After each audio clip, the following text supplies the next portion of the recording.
Au commencement, le bébé est né. Dieu a choisi Marie pour être la mère de Dieu. Écoutez bien. Dieu a choisi Marie pour être la mère de Dieu et la parole s'est faite enfant qui ne parlait pas. Lorsque l'enfant levait les yeux vers le visage de sa maman, Marie, il voyait déjà la croix. Et lorsqu'il levait les yeux vers le visage de Joseph, son papa, il voyait aussi la croix. Marie et Joseph tenaient le bébé au chaud contre eux. Ils lui ont donné tout ce dont il avait besoin pour grandir. Et le bébé a grandi.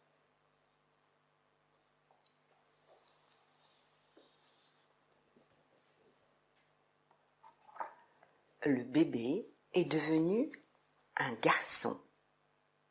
Vers l'âge de 12 ans, Jésus est parti pour Jérusalem avec son père, Joseph, sa mère, Marie, et une foule d'autres personnes de Nazareth. Il se rendait à Jérusalem, la grande ville, pour célébrer une des plus importantes fêtes religieuses. Lorsque la fête fut terminée, les gens de Nazareth sont repassés par la grande porte de Jérusalem et ont repris le chemin de Nazareth. Soudain, Marie et Joseph se sont aperçus que Jésus n'était pas avec eux. Ils pensaient qu'il jouait avec les autres enfants et qu'il marchait avec eux, mais non. Alors, ils sont repartis précipitamment pour Jérusalem pour le chercher. Ils ont cherché partout. Ils ont cherché dans les ruelles sombres et étroites. Ils ont cherché sur le marché où ils avaient acheté à manger. Ils ont cherché à l'auberge où ils avaient passé la nuit. Ils ne l'ont pas trouvé. Finalement, ils sont allés au temple. Et là, ils ont trouvé Jésus avec les prêtres et les rabbins du temple. Quand Jésus parlait, les rabbins et les prêtres écoutaient, car Jésus connaissait tellement de choses. Et quand les prêtres et les rabbins parlaient, Jésus écoutait, car il voulait connaître encore davantage de choses. Alors, Joseph et Marie ont posé à Jésus la question que tous les parents posent et à laquelle on ne sait pas comment répondre. Ils lui ont dit « Pourquoi as-tu fait cela ?» Jésus a répondu de manière étrange. Il a dit « Ne saviez-vous pas que je devais être dans la maison de mon Père ?» Joseph et Marie n'ont pas compris car leur maison était à Nazareth, là où Joseph était charpentier. Ils n'ont pas compris ces paroles, mais ils n'ont pas oublié.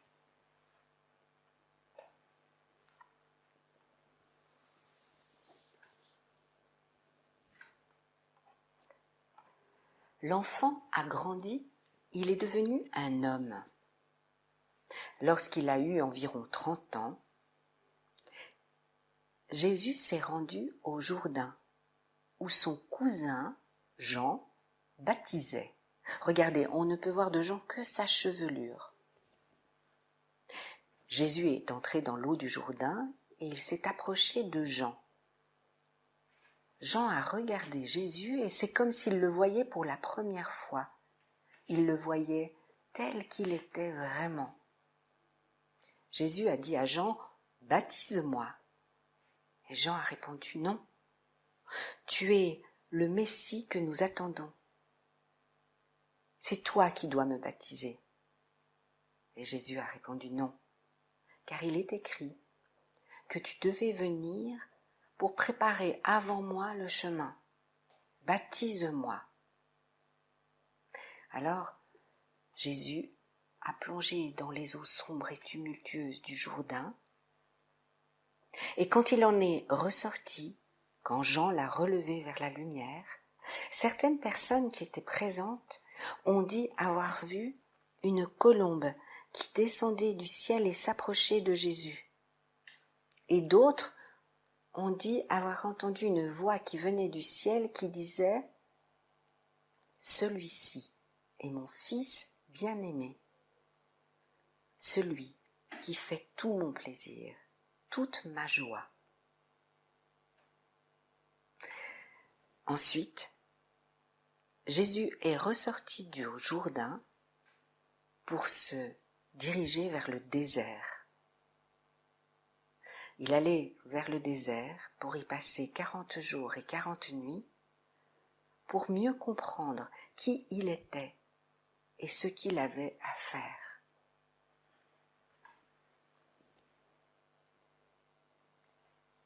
Maintenant, je me demande si vous trouveriez dans la salle certaines choses qui pourraient nous aider à mieux comprendre cette histoire.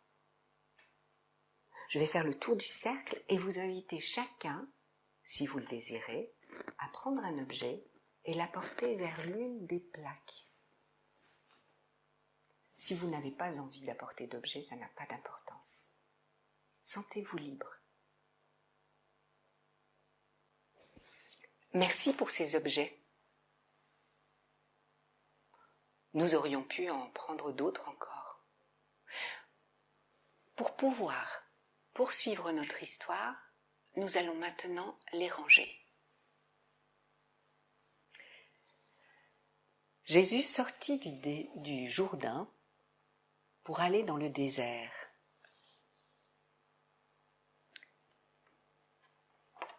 Il devait y passer 40 jours et 40 nuits pour découvrir qui il était et mieux comprendre ce qu'il avait à accomplir.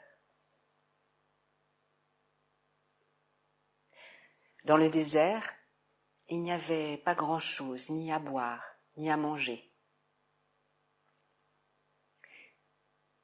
Soudain, Jésus a entendu une voix et cette voix lui disait « Pourquoi ne transformes-tu pas une de ces pierres en pain pour avoir quelque chose à manger ?» Jésus a répondu « Non ». Pour être pleinement humains, nous ne devons pas seulement nous nourrir de pain, nous avons besoin d'une autre nourriture. Soudain, ce fut comme si Jésus était transporté en haut du grand temple de Jérusalem. La voix revint et lui dit « Si tu es vraiment le Fils de Dieu, pourquoi ne sautes-tu pas en bas pour voir si Dieu envoie ses anges afin de te rattraper avant que tu ne heurtes les pierres ?» Mais Jésus dit « Non, tu ne tenteras pas ton Dieu. »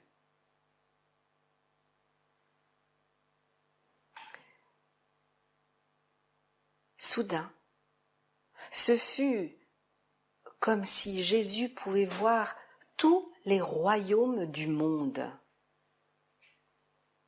Et la voix revint et lui dit « Si tu me suis, je ferai de toi le roi de tous ces royaumes. » Jésus dit « Non, je serai roi, mais pas cette sorte de roi. » Alors Jésus sortit du désert, traversa à nouveau le Jourdain et commença d'accomplir ce qu'il avait à accomplir.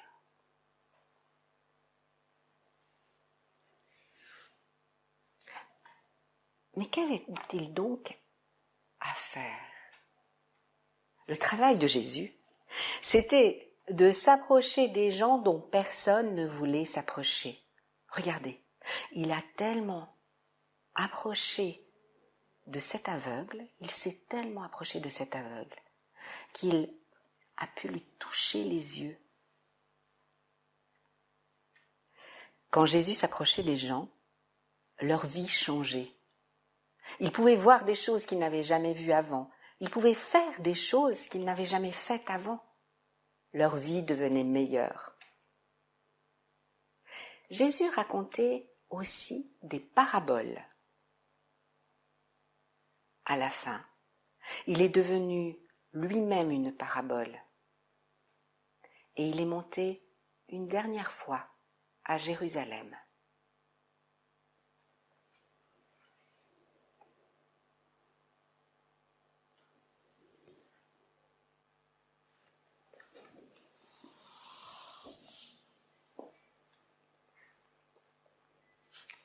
Jésus est parti pour se rendre une dernière fois à Jérusalem.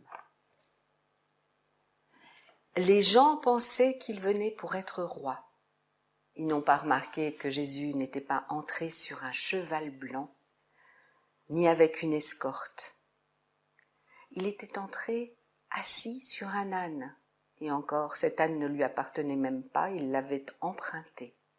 Pourtant, ce jour-là, quand il est entré à Jérusalem, les gens ont agité sur son passage des rameaux d'olivier comme s'il s'agissait d'un roi.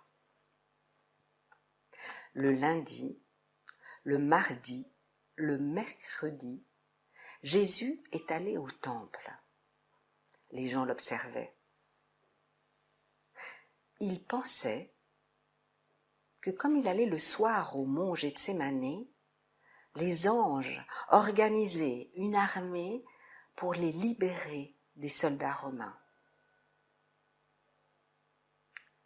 Un jour qu'il était au temple, Jésus a dit « Observez cette femme là-bas qui vient pour l'aumône. Elle met tout ce qu'elle a, tout ce qu'elle possède. Écoutez, entendez-vous le bruit que cela fait quand ça tombe dans la boîte à aumône ? Non. Elle y a mis une toute petite pièce.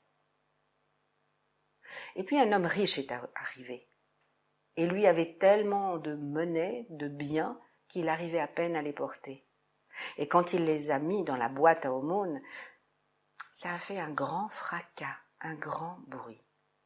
Alors Jésus a posé la question, « Je me demande, qui de la femme ou de l'homme a donné le plus pour l'aumône ?» Certains ont répondu la femme et d'autres l'homme riche. Les gardiens du temple disaient « Jeudi, nous l'arrêterons ». Mais le jeudi, ils ne l'ont pas trouvé. Jésus et les 12 ont parcouru les ruelles sombres, se sont arrêtés devant une maison et sont montés jusqu'à une chambre haute. Et là, ils ont partagé leur dernier repas. Quand ils ont eu mangé tout ce qu'ils voulaient, Jésus a pris du pain, l'a partagé, il a rendu grâce, il l'a partagé et il a dit « Chaque fois que vous partagerez du pain comme cela, eh bien, je serai avec vous. » Et puis il a pris une coupe de vin, il a rendu grâce et il a dit « Chaque fois que vous partagerez du vin comme cela, je serai avec vous. »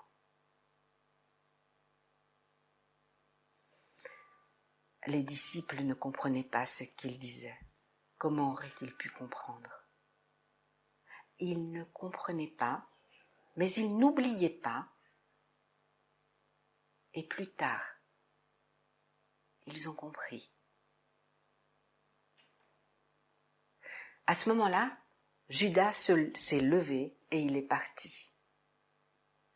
Jésus s'est rendu à Gethsémani, au jardin de Gethsémani, au mont des Oliviers, car il voulait prier.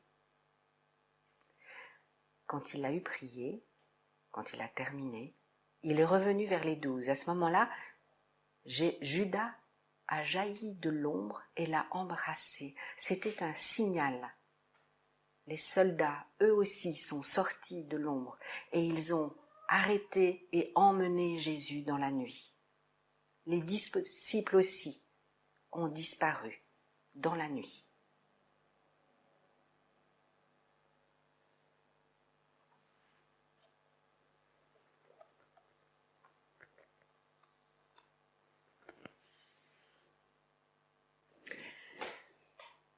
Pendant la nuit, il y a eu beaucoup de confusion. Le jour d'après, on a emmené Jésus hors des murs de Jérusalem et on l'a mis sur une croix. Cet après-midi-là, Jésus est mort. Le ciel s'est assombri. Et puis, on a enlevé Jésus de la croix, on l'a mis dans un tombeau et on a roulé à l'entrée de ce tombeau une grosse pierre pour le fermer, comme une porte.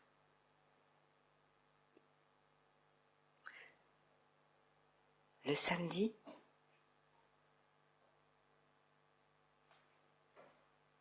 c'était un jour tellement silencieux que l'on pouvait presque entendre respirer la terre.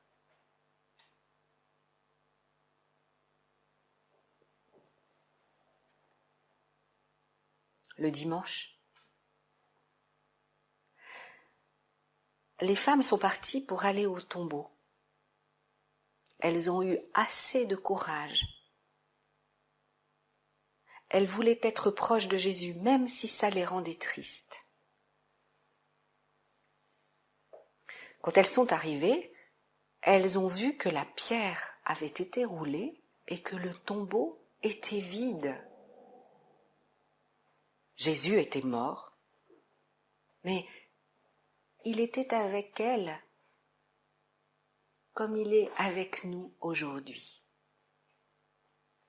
Il est avec nous surtout dans le pain et le vin. Regardez. Quand nous voyons ce côté, nous savons que ce côté existe.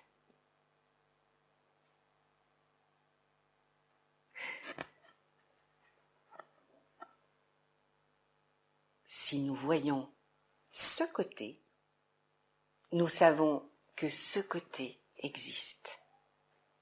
Nous ne pouvons pas les séparer. C'est ça, le mystère de Pâques.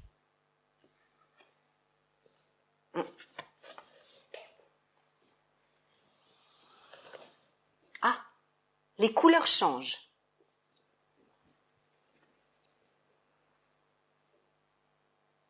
Et voyons, il y a un début et une fin, mais si nous voyons ceci, nous savons que ceci existe. Cette histoire ne peut pas être sur une ligne, car nous savons que s'il y a ceci, il y a ceci. Comment pourrions-nous faire ?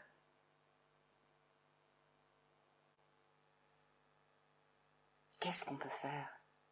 On a un début, un milieu, une fin à cette histoire, mais cette fin est aussi un début. Ça ne peut pas être une ligne droite, non. Qu'est-ce qu'on peut faire ?